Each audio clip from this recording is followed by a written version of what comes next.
আমাদেরও নাকি নতুন বাড়ি হবে সেই স্বপ্ন। ভুল কিছু তো বলেনি। কদিনই ভাই ভাঙা বাড়িতে থাকবো। যাই হোক, আমাকে এখন একবার লিচু বাগানে যেতে হবে। না খেয়ে কোথায় চললি? দাঁড়াও, আমি এক্ষুনি তোমার ভাত বাড়ছি। না ঝর্ণার মা, এখন আর খাবো না। বাগানের কাজ শেষ হলে তাড়াতাড়ি ফিরে আসবো, এসেই ভাত খাবো।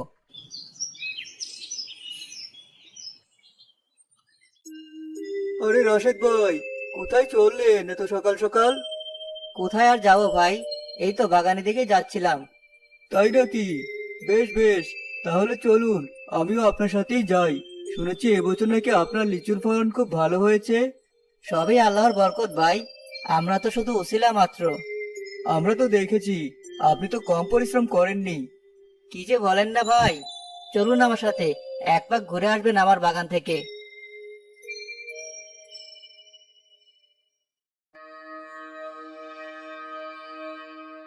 আরে, এমন মানুষ মানুষ গন্ধ পাচ্ছি। তাহলে এই লাল ফল খেয়ে শুধু থাকতে হবে না, এবার তো মনে হচ্ছে মানুষের হাড়ও খেতে পারবো।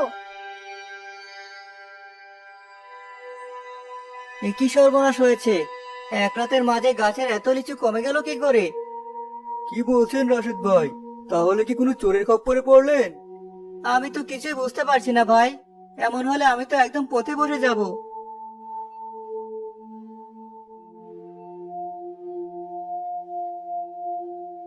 তার মানে এই লাল লাল ফলের নাম লিচু। আমি হলাম শাকচুন্নি, এবার খাবো লিচু। যখন আমি ঝুলবো ডালে, থাকবে না আর কিছু। শাকচুন্নি আবারও লিচু খেতে থাকে, আর সেগুলোর বিচি রাশিদ আর জলিলের মাথায় ছুলতে থাকে। আরে, এটা এলো কোথেকে? এসব কি হচ্ছে? এ কি, আমার মাথাও তো লিচুর বিচি এসে পড়লো। কে করছে এসব? কিছুই তো বুঝতে পারছি না। ওরে বাবা রে, নির্ঘাত এই গাছে কোনো ভূত আছে। না বাবা, আমি এখানে থাকবো না। কিসব যাতা বলছেন জলিল ভাই? এটা আমার নিজের বাগান, এখানে ভূত আসবে কোথেকে? মনে হয় কোনো পাখি এই কাজ করেছে। পাখি? সে যাই হোক, আমি আর এখানে থাকবো না। ধুর বাবা, এই আবার কোন ভিতর ডিম! গেছে যখন যাক, কিন্তু গাছের এই দশা, যে করেই হোক কালকে সব লিচু পেড়ে নিয়ে যাব। আজকের মতো বাড়ি চলে যাই।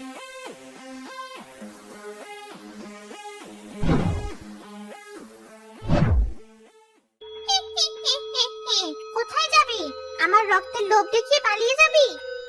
ওরে বাবা, শাকচুন্নি, কে কোথায় আছো? বাঁচাও, বাঁচাও আমায়! কে তোকে বাঁচাবে? কি যেন বলছিলি, সব লিচু পেরে নিয়ে যাবি? এতকাল পরে ফল খেয়ে আমি স্বাদ পেয়েছি, আর তুই বলছিস সব লিচু নিয়ে যাবি? না না, এই লিচু আমি নেব না। তোমার যত ইচ্ছে তত লিচু খাও, তবু আমায় ছেড়ে দাও। তোকে ছেড়ে দেব? ওটা তো হচ্ছে না। হাড় খাবো, মাংস খাবো, চামড়া দিয়ে ডুগডুগি বাঁচাবো, তারপর তোকে ছাড়বো। আমায় খেও না, দয়া করে আমায় খেও না। দুপুর পেরিয়ে গেলেও রাশেদ বাড়ি না ফেরায় ঝর্ণা আর সালেহা চিন্তিত হয়ে যায়। মা, বাবা তো এখনো ফিরলো না। হ্যাঁ মা, আমিও তো সেটাই ভাবছি। সকালে না খেয়ে গেল, এখনো তো ফিরলো না। কি যে করি। ওই তো এসেছে। বাবা, তোমার আসতে এত দেরি হলো যে? না মানে, বাগানের কাজ সেরে আসতে একটু দেরি হয়ে গেল। তুমি আমার জন্য লিচু আনোনি? মেয়ে, তোরা তো কিসের প্রশ্ন? বাড়ি এসেছি হাত মুখ ধোবো তা না, একের পর এক প্রশ্ন করেই চলছে।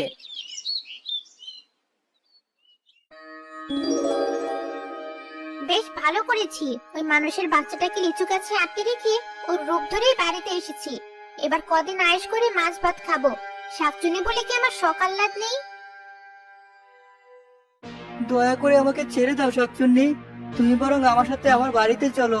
আমি রোজ রোজ তোমায় মাছ আর মাংস খাওয়াবো, তবু আমায় খেও না।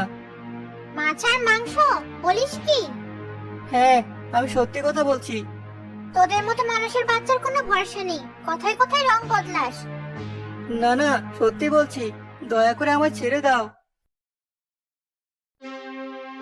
সে না হয় যাওয়াই যায়, তবে তোকে আমার ভরসা নেই। মাছ মাংস খাওয়ার সুযোগটাও তো হাতছাড়া করা যায় না। তার জন্য আজ থেকে তুই থাকবি লিচু গাছে, আর আমি তোর রূপ ধরে পৌঁছে যাব তোর বাড়িতে। বাঁচাও, কেউ আমায় বাঁচাও! কে শুনবে এখানে তোর কথা? থাক তুই, আমি চললাম তোর বাড়িতে। শাকচুনি রাশেদকে তার জাদু শক্তি দিয়ে লিচু গাছে আটকে রাখে। আর নিজের রাশেদের রূপ ধারণ করে তার বাড়িতে চলে যায়। আশ্চর্য, বাবা আমার সাথে অন ব্যবহার করলো কেন? আমিও তো সেটাই ভাবছি। আমার মনে হয় সে সকালে না খেয়ে বেরিয়েছে, তাই হয়তো মেজাজটা বিগড়ে আছে। তাই বলে আমার সাথে ওভাবে কথা বলবি? মন খারাপ করিস না মা, যাই তোর বাবার খাবারটা ঘরে দিয়ে আসি।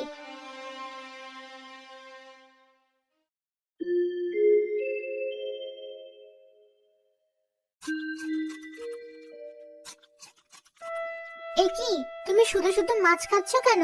ভাত খাবে না? কেন, মাছ খেলে কি হবে? এই মাছ আমি আমার নিজের টাকায় কিনেছি। দাও, ওই পাত্রে যত মাছ আছে সব আমাকে দাও। আজ আমি শুধু মাছ খাবো, ভাত খাবো না।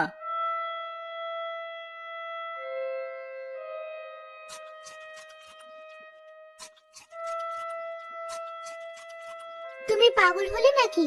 একেবারে এত মাছ খেলে তো তুমি অসুস্থ হয়ে যাবে। বলে হব, যে কদিন আছি আয়েশ করে মাছ খেয়ে নেই। সে কি, তুমি আবার কোথায় যাবে? অত শুনে তোমার কাজ নেই, যাও আমার জন্য আরো মাছ নিয়ে এসো। আর মাছ কোথায় পাবো? যা মাছ ছিল সবই তো তুমি একাই খেয়ে ফেললে। কাল আবার মাছ আনলে তবেই খেতে পাবে। বেশ, তাই আনবো। এবার তুমি এখান থেকে যাও দেখি, আমি ঘুমাবো।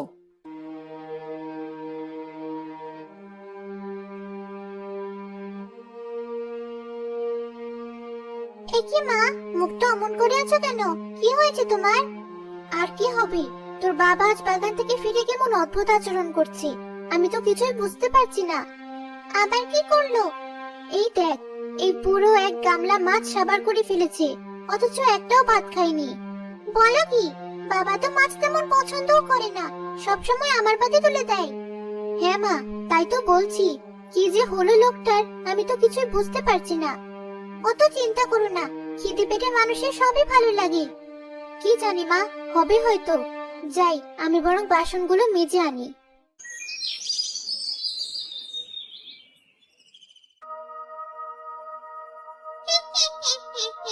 চারপাশটা কেমন মাছের গন্ধে মো মো করছে, কিন্তু এখানে মাছ খাওয়া যাবে না, নইলে এই মানুষের ছাগল আমায় ধরে ফেলবে। যা করার খুব সাবধানে করতে হবে। আরে রাশিদ ভাই যে, এসো এসো, এদিকে এসো। দেখো কেমন বাঁকা বাঁকা রুই এনেছে। আরে তাই তো, বেশ ভালোই তো বড় দেখছি, কিন্তু ভাই পকেটে তো তেমন টাকা নেই। কি যে বলো না রাশিদ ভাই, তোমার কাছে পয়সা কে চাইছে? তোমার যত ইচ্ছে মাছ নিয়ে যাও, যেদিন পারো পয়সা সেই দিন দেবে। ঠিক বলেছো তো? হ্যাঁ ভাই, লজ্জা করো না, তোমার যত ইচ্ছে তত নিয়ে যাও। বেশ তো, তাহলে সবগুলো মাছ দিয়ে দাও। বাড়িতে বউ মেয়েকে সাথে নিয়ে বেশ আয়েশ করে খাওয়া যাবে। তাই বলে সবগুলো? এত মাছ তুমি একদিনে খেতে পারবে? ও তোমায় ভাবতে হবে না ভাই, তোমার দয়া শরীর, দিতে যখন চাইছো সবগুলোই দাও। আমার আবার তাড়াতাড়ি ফিরতে হবে।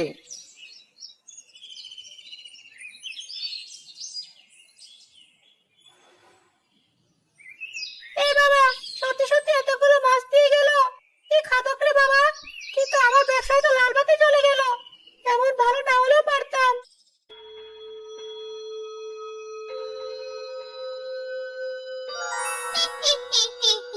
ব্যাগ ভর্তি মাছের গন্ধে নিজেকে তো আর ঠিক রাখতে পারছি না, কিন্তু এই রাস্তার মাঝে কেউ আমায় মাছ খেতে দেখে ফেললে বড্ড কেলেঙ্কারি হয়ে যাবে। তার চেয়ে বরং বাড়িতেই নিয়ে যাই। ওই মানুষের বাচ্চার বউটা বেশ ভালোই রাঁধতে জানি, দুদিন না হয় রান্না করা খাবারই খাবো।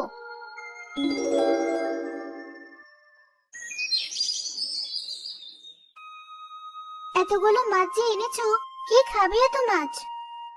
এ তো তোমায় ভাবতে হবে না, এখানে যা মাছ আছে আমি একাই খেতে পারবো। তাই কথা না বলে যাও, রান্না করে আনো। কে কি বাবা, এত মাছ তুমি একাই খাবে? এই মেয়ে, তুই আবার কথা বলছিস? এত কথা বললে আমি কিন্তু তোর ঘাড় মটকে দেবো। তুমি শাকচুন্নি নাকি যে আমার ঘাড় মটকাবে? পাগল হলি নাকি? তুমি আজকাল কি বলছো আমি তো কিছু বুঝতে পারছি না।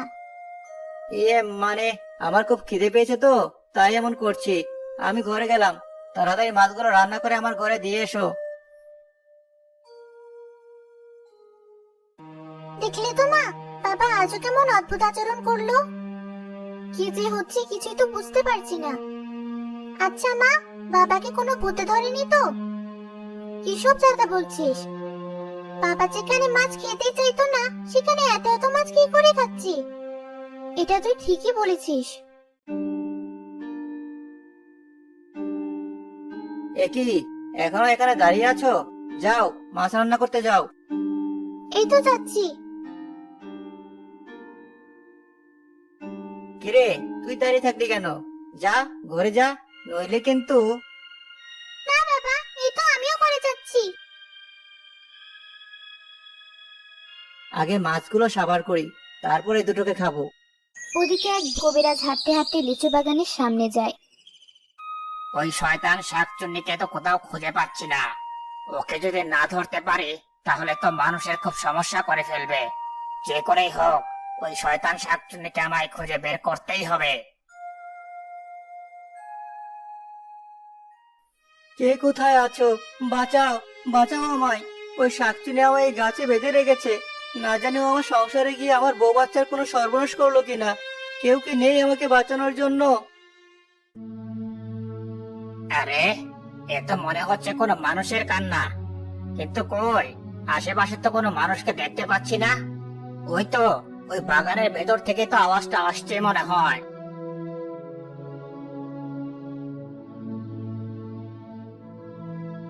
কেউ কি নেই ওই শয়তান শাকচুনির হাত থেকে আমাকে আর আমার পরিবারকে বাঁচানোর জন্য? কে কে এভাবে কাঁদছে? সামনে এসো, সামনে এসো বলছে। আরে, ওই তো একটা লোক। আশ্চর্য, ওই লোক আমার কথা শুনতে পেল কি করে? সারাদিন কত লোকই তো যায় দিক দিয়ে, কিন্তু কেউ তো আমার কথা শুনতে পায় না। কি হলো, কথা বলছো না কেন? কে তুমি? আর তোমাকে আমি দেখতে পাচ্ছি না কেন? আমি জানি না আপনি কে, তবে দয়া করে আমাকে বাঁচান। আমি এই লিচু গাছের মধ্যে আটকে আছি। এক শয়তান শাকচুনি আমাকে এখানে বেঁধে রেখে গেছে। শাকচুন্নি? ও, বুঝেছি। তার মানে ওই শয়তানটা এখানে এসেছে। ভয় পেও না, আমি এখনই তোমায় মুক্ত করছি।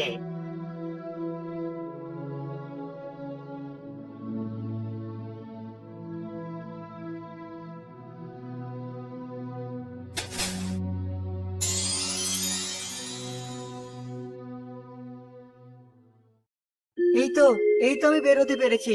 আপনাকে অসংখ্য ধন্যবাদ। আমি বুঝতে পেরেছি আপনি কোনো সাধারণ মানুষ না। দয়া করে এবারে শয়তান শাকচুনির হাত থেকে আমার পরিবারকে উদ্ধার করুন। ওই শাকচুন্নিকে ধরতেই আমি এখানে এসেছি। ও বহুদিন আমার কাছে বন্দী ছিল, কিন্তু আমার এক ভুলের কারণে ও ছাড়া পেয়ে গেছে। চলো, আমাকে তোমার বাড়িতে নিয়ে চলো। চলুন আমার সাথে।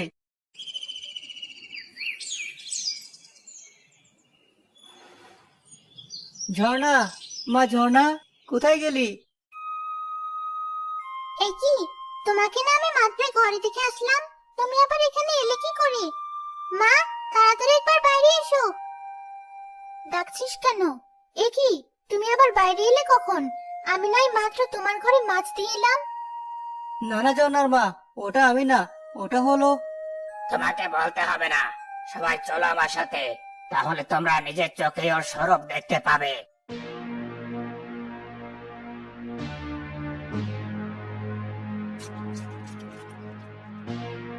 মাছ তো নয়, যেন অমৃত।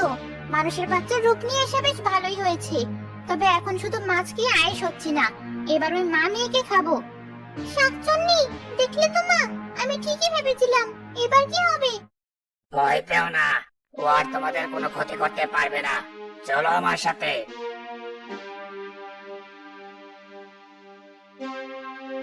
এই কি কবিরাজ, তুই এখানে? আর মানুষের বাচ্চা তুই কি করে ছাড়া পেলি? কি ভেবেছিস আমার থেকে পালিয়ে তুই মানুষের ক্ষতি করবি? না, আমি আর তোকে সেই সুযোগ দেব না। আজই আমি তোকে মেরে ফেলবো। হ্যাঁ কবিরাজ বাবা, তাই করুন। ও আমাকে লিচু গাছে বন্দি রেখে অনেক কষ্ট দিয়েছে। আর না। না না, আমাকে মারিস না। তার চেয়ে বরং আমাকে তুই আবারও বন্দি কর, তবুও মারিস না। বেশ, তাহলে আয় এই বোতলের ভেতর।